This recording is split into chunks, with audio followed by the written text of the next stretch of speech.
Group online classes में आपका स्वागत है। मैं रमेश सर। आज आप लोग को कक्षा 12 विषय रसायन विज्ञान पाठ 5 चल रहा है। तो इस वीडियो में मैं आपको निम्नलिखित पर टिप्पणी लिखी है, यानी ऐसे आपको प्रश्न करा रहे हैं जिस पर क्या है, निम्नलिखित पर टिप्पणी लिखिए। ये पेपर में बहुत ही मस्ट है क्योंकि हर बार पेपर में पूछा जाता है। ठीक है, तो पहला नंबर है धनात्मक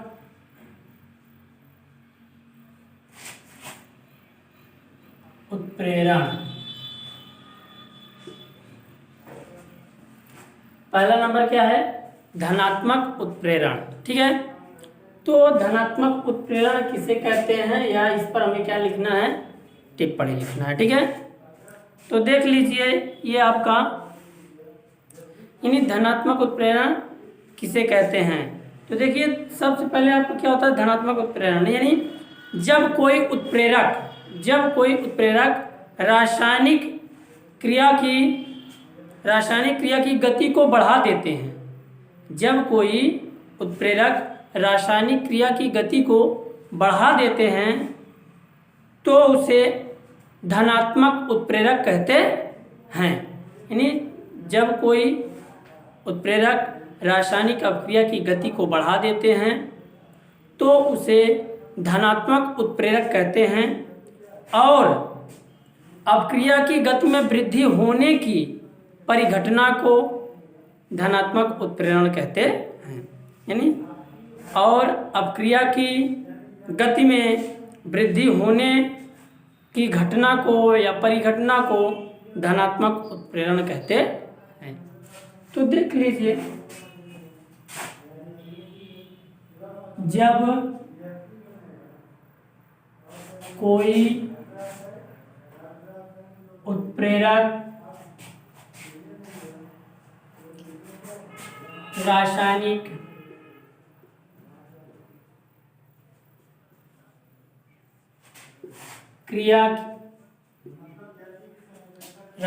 क्रिया की गति को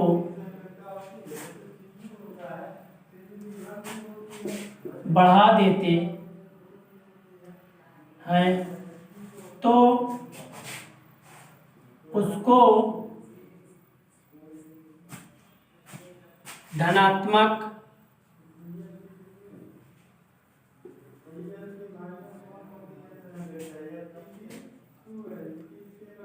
उत्प्रेरक कहते हैं, तथा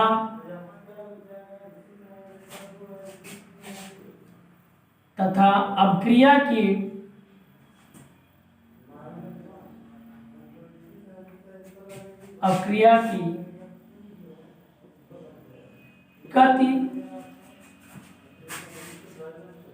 वृद्धि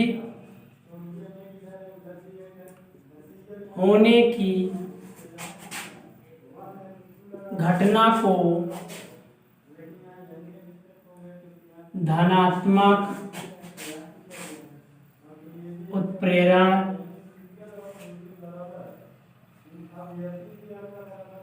कहते हैं। ठीक है, जब कोई उत्प्रेरक रासायनिक क्रिया की गति को बढ़ा देते हैं तो उसको धनात्मक उत्प्रेरक कहते हैं, तथा अभिक्रिया की गति वृद्धि होने की घटना को धनात्मक उत्प्रेरण कहते हैं। तो ये आपका क्या है? धनात्मक उत्प्रेरण है। ठीक है, अब इसमें आप देख लीजिए, जैसे एक एग्जांपल देख लीजिए।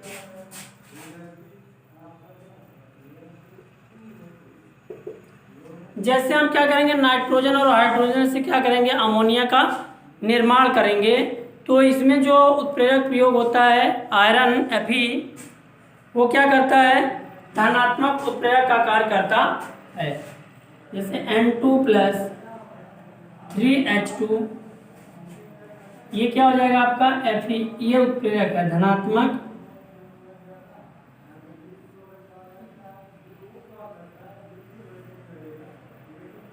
उत्प्रेरक। ठीक है, ये बनाएगा क्या, 2NH अमोनिया बना रहा है। इसमें जो उत्प्रेरक प्रयोग गया है या फिर ये क्या है, धनात्मक उत्प्रेरक का कार्य करेगा और यही घटना क्या कहलाती है, धनात्मक उत्प्रेरण कहलाती है। तो नेक्स्ट नंबर देख लीजिए, अगला जो है दूसरा नंबर वो है ऋणात्मक उत्प्रेरण।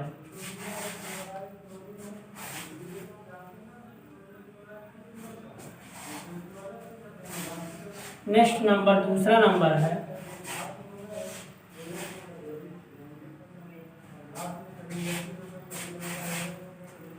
धनात्मक उत्प्रेरण, यानी दूसरा नंबर क्या है, ऋणात्मक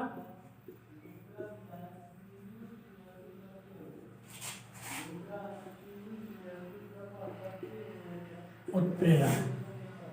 तो देख लीजिए, आपको मैंने धनात्मक उत्प्रेरण बता दिया, अब ऋणात्मक उत्प्रेरण किसे कहते हैं उसको देख लीजिए। तो यानी जब कोई उत्प्रेरक किसी रासायनिक क्रिया के वेग को घटा देता है, घटाता है, तो उसको ऋणात्मक उत्प्रेरक कहते हैं और इस घटना को ऋणात्मक उत्प्रेरण कहते हैं। देख लीजिए, जब कोई उत्प्रेरक किसी रासायनिक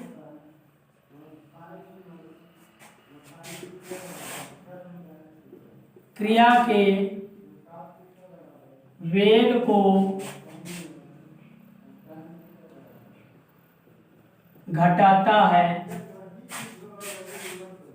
ऋणात्मक उत्प्रेरक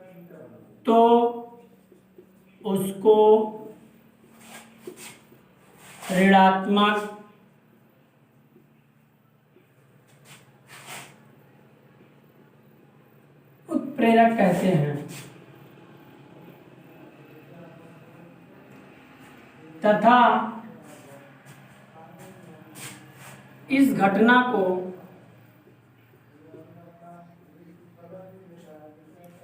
इस घटना को ऋणात्मक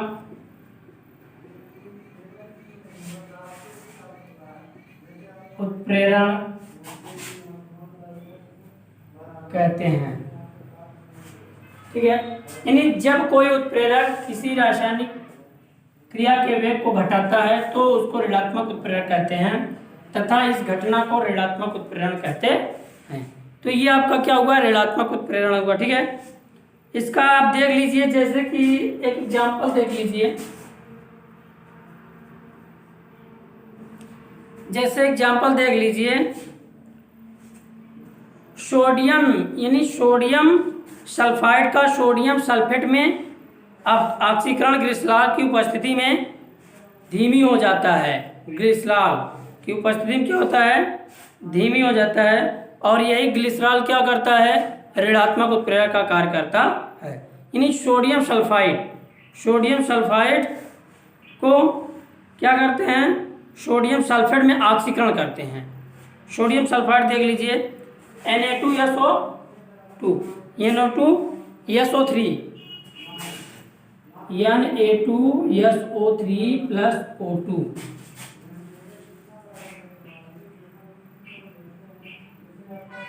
ग्लिसरॉल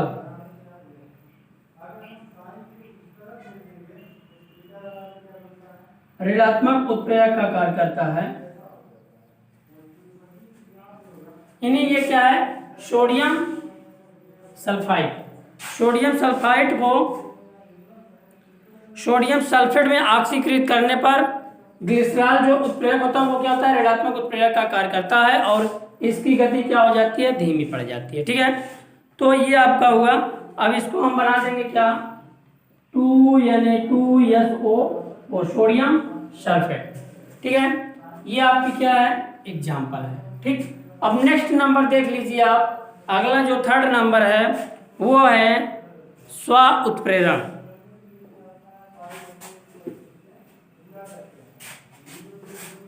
स्व उत्प्रेरण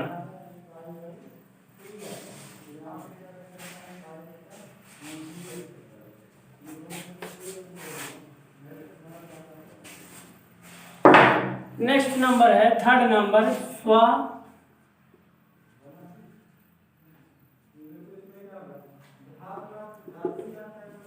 उत्प्रेरण, मतलब जो स्वयं उत्प्रेरित करता हो। ठीक है, तो देख लीजिए, कुछ अपक्रियाओं में, यानी कुछ अपक्रियाओं में बना उत्पाद ही स्वयं उत्प्रेरक के रूप में कार्य करने लगता है। ऐसे पदार्थ को स्व उत्प्रेरक कहते हैं तथा इस घटना को स्व उत्प्रेरण कहते हैं। यानी कुछ अपक्रियाओं में बना उत्पाद ही,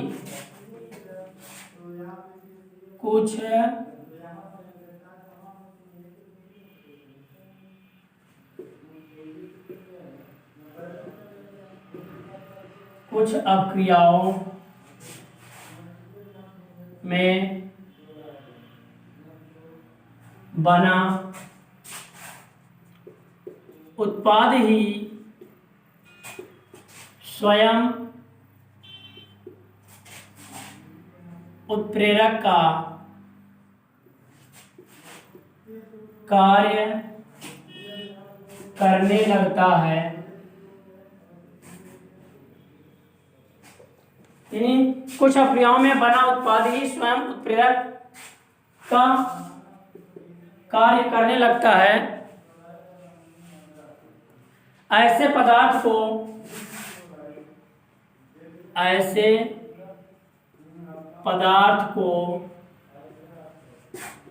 स्व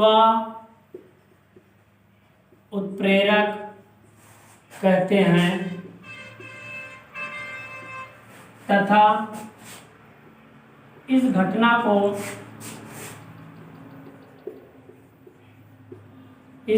को स्व उत्प्रेरण कहते हैं। ठीक है, यानी कुछ अपक्रियाओं में बना उत्पाद ही स्वयं उत्प्रेरक का कार्य करने लगता है। ऐसे पदार्थ को स्व उत्प्रेरक कहते हैं तथा इस घटना को स्व उत्प्रेरण कहते हैं। ये आपका क्या हुआ एग्जाम्पल, ये आपका क्या हुआ स्व उत्प्रेरण हुआ। ठीक है, अगर आप देख लीजिए, जैसे एग्जाम्पल देख लीजिए, एथिल एसीटेट है, एथिल एसीटेट यानी CH3COO C2H5 एथिल एसीटेट है का जल अपघटन कराते हैं तो एसिटिक एसिड और क्या एथिल अल्कोहल बनाता है, और ये आपका क्या है स्वयं उत्प्रेरक का कार्य करने लगता है। ठीक है, उसमें जो H पॉजिटिव होता है, H पॉजिटिव स्वयं उत्प्रेरक का कार्य करने लगता है। देख लीजिए, जैसे में CH3COO C2H5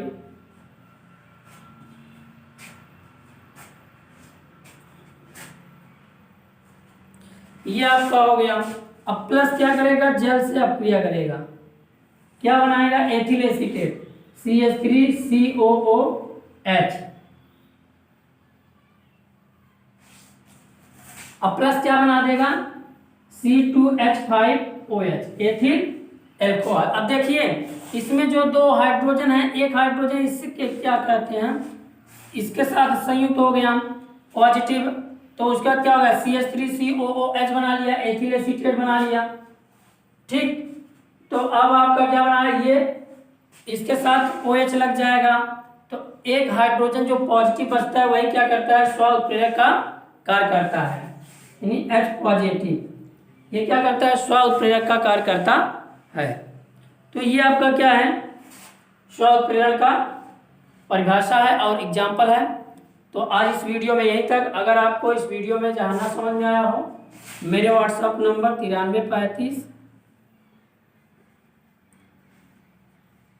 9335347105 पर मैसेज या कॉल करके समस्या का समाधान प्राप्त कर सकते हैं। धन्यवाद। Subscribe now and press the bell icon. Never miss an update.